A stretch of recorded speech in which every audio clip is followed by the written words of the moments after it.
HVAC with Stephen Raridan is sponsored by TrueTech Tools. Quality tools, essential support.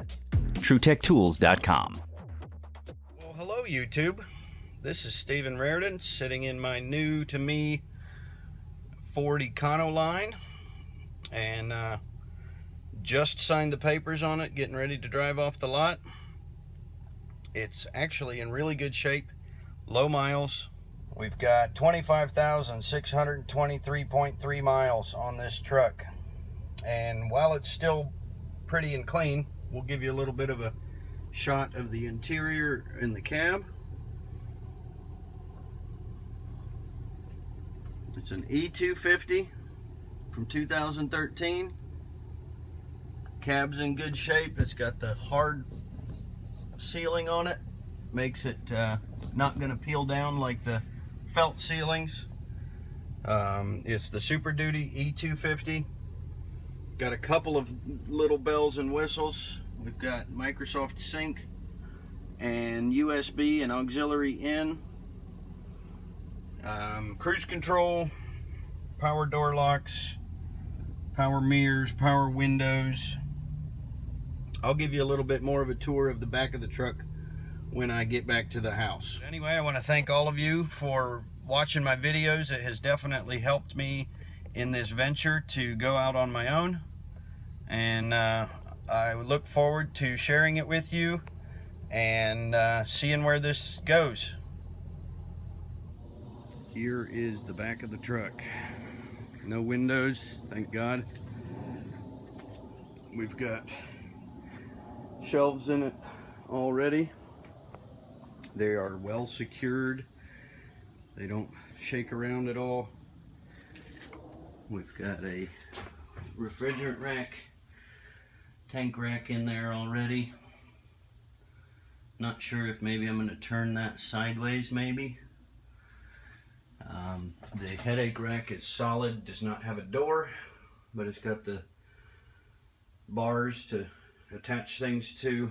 It's got a large shelf here, small shelf with metal dividers up top.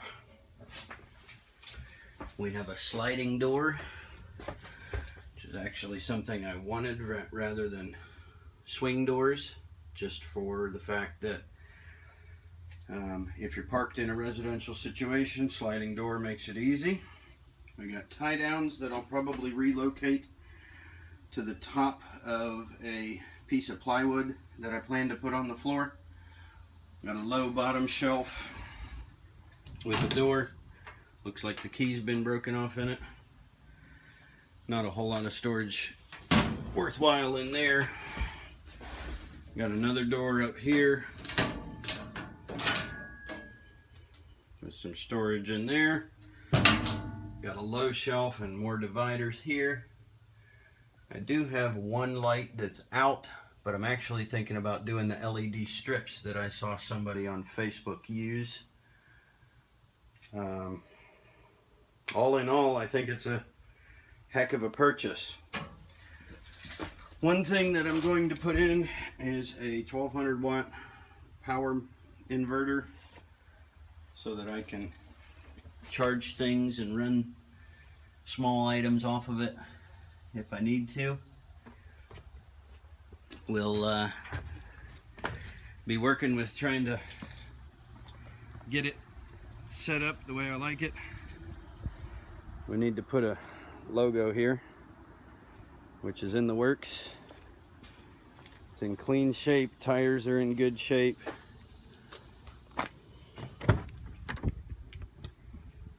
Got nice door socket pockets for storing things. It's nice and clean. The seats are in good shape. They are cloth seats. This box in the middle has a lock. I'm not sure how I'm going to use that yet, but we'll find out as we go. One thing that I'm going to have fun with is trying to figure out how to set up the Microsoft Sync. Hopefully I can get wireless phone operation there. Well, that's where we're at. New truck. Need to put some scratches and mastic paint and stuff on it, and get a Raritan Home Performance logo on it. All in all, I'm happy. I think this is a good thing, and looking forward to how it plays out. I got a diagnostic service to go do at 12 o'clock, so I'm going to throw some tools in here and get ready to rock and roll. Well, I guess this view will work for the time being. I'm headed to my 12 o'clock. I've got a specialty diagnostic to do for an individual. Hopefully I can get a little bit of footage on it and share it with you guys. We'll leave it at that for the time being until we get there. We will see you in a bit.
Ladders? I need a ladder rack. That one's not going to cut it for I mean, it'll work in a pinch, and I don't need it. I don't have an extension ladder or a 12-footer or anything yet, but I'm not going to deal with climbing on top of the van to tie crap down at this point. But I don't really want to I don't want to buy a rack and then decide that I want something different and have to buy another one and sell the one I got.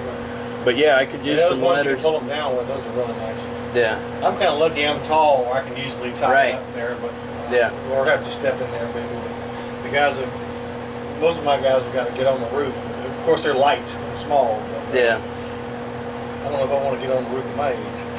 Right. I'm hoping that, buying it at low miles will make it happen. Make it last for a while.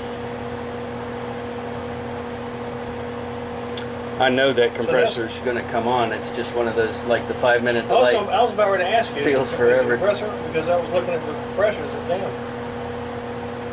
They haven't equalized because we got the TXV on it, but. So the compressor's not on yet? No. It's not unusual for a Goodman to play stupid like that.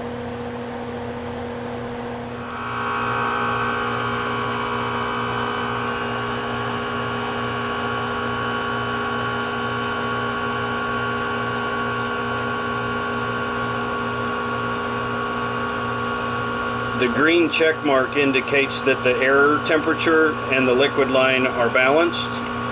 As the compressor comes on, obviously the liquid line temperature is going to change and the temperature split will start changing. But there you go.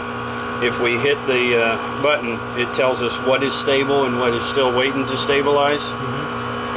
Over here is internal diagnostics, and basically right now it says it's not stable. It doesn't have enough stable data to give you any kind of helpers. Usually the most common reason that I see a red triangle is insufficient compressor cooling. Okay. At the moment, I'll let it balance out, but I'm starting to think it doesn't have quite enough charge. Head pressure's a little under, and my superheat is quite a bit higher than I would hope to have on a TXV. Yeah. Now you might be able to adjust that TXV. It's a Goodman TXV, right? Mm-hmm. You might be able to adjust it to get a little bit more superheat out of it, open it up a little bit, but that's only going to bring your liquid line or your subcooling lower. You could get a 10 degree or 15 degree superheat out of it by opening it wide up, but then you have no liquid stacked up. 68 degree supply, 77.5 return. System performance asks for about a 16 degree temperature split.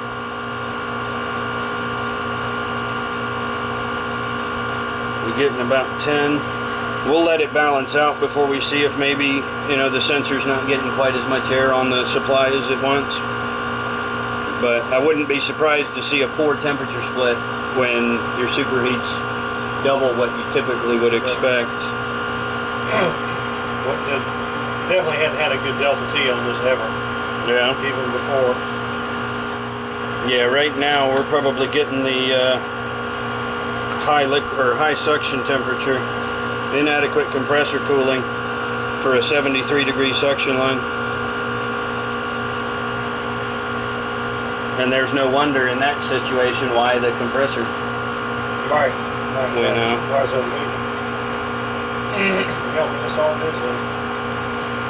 What did I say my supply was initially? Or outdoor? Was it like 84? 83.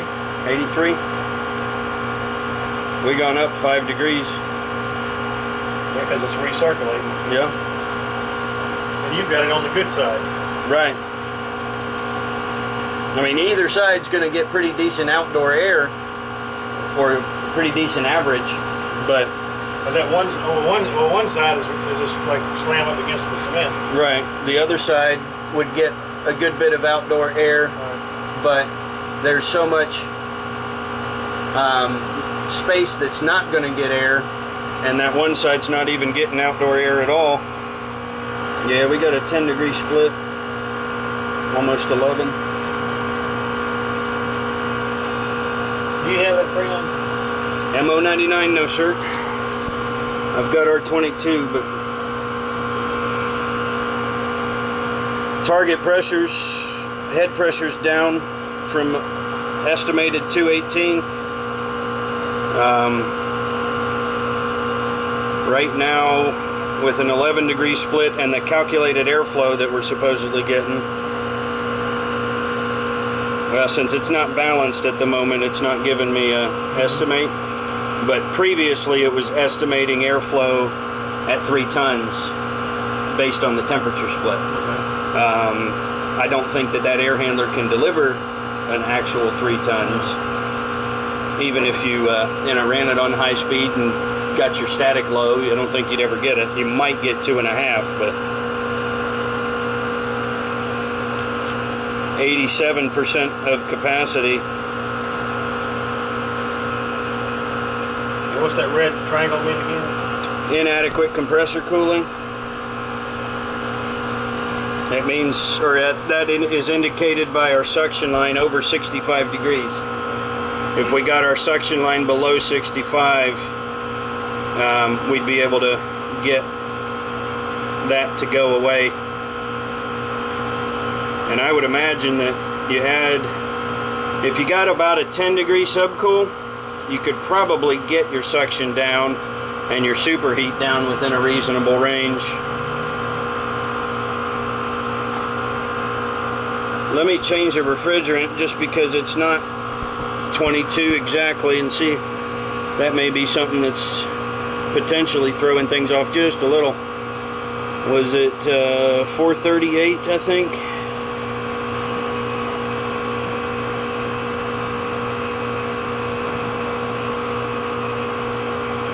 I think that was it. Yep. 438A.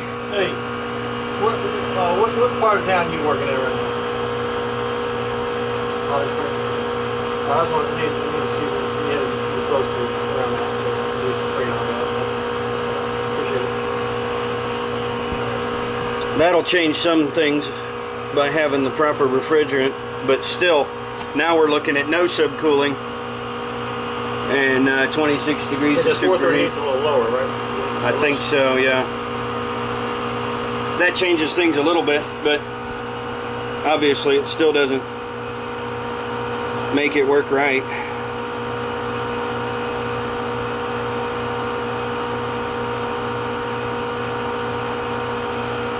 We got a balance, and it's saying that my airflow is at about 1,000, which is obviously not quite right. But yeah, I would say the refrigerant charge is off to start with. But then again, it might be hard to balance it in with only 3 feet or 4 feet of line set.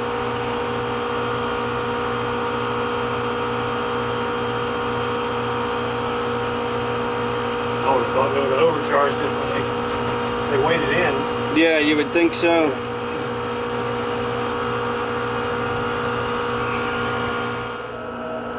Went ahead and closed the door on the closet to see how the ambient temperature changed, and we went from 89 degrees and we're climbing up to 93, and we're gonna probably scoot beyond that.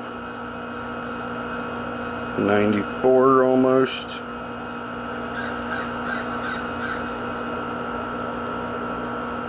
And then what we'll do before we stop is open the door back up and see how the temperature changes, if at all, to drop down.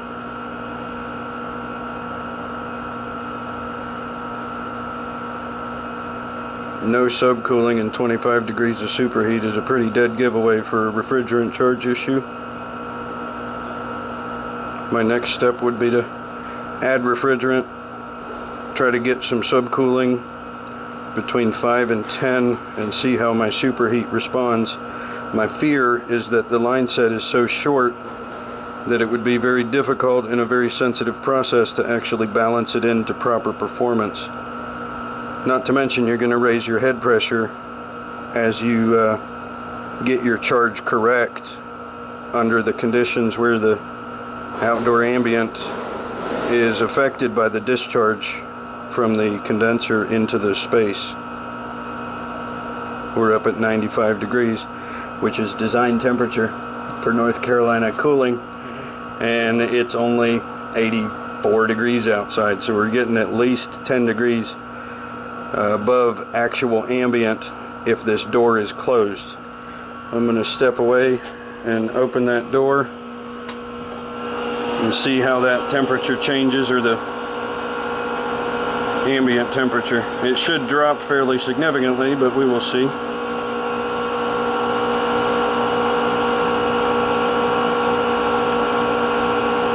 Yep, we're coming down from 95.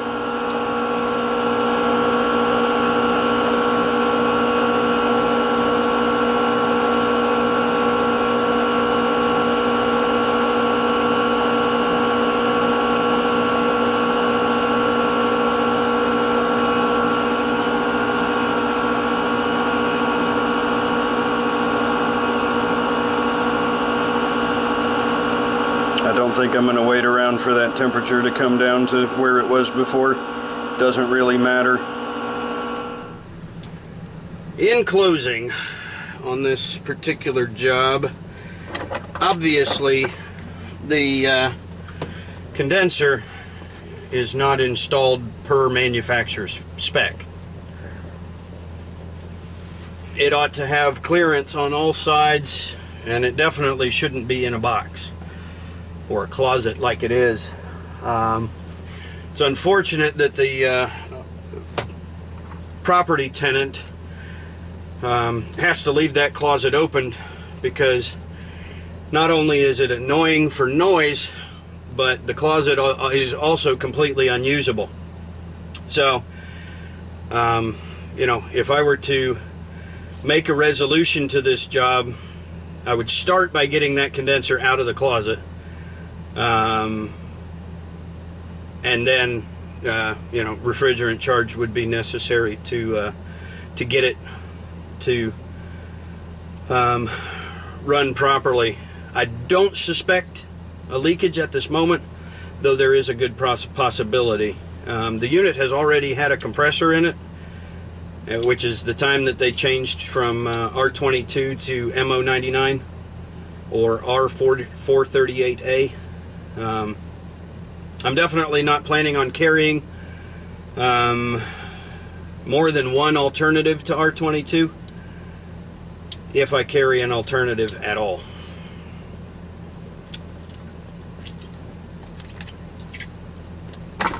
So, I'm going to go visit my boys over at R.E. Michael and get some stuff to put in the truck, and we will catch you on the next one. Thanks for watching. Like, subscribe, comment, and share. And don't forget that you can use coupon code RARDON for 7% off your purchase at TrueTechTools.com. And actually, the code RARVID is still good, but its quality or quantity has changed. It's $10 off your purchase of $40 or more. So 25% off a $40 purchase. And I'm not going to try and do the math for the rest of it, but $10 off your purchase of $40 or more. We'll catch you on the next one. Peace out.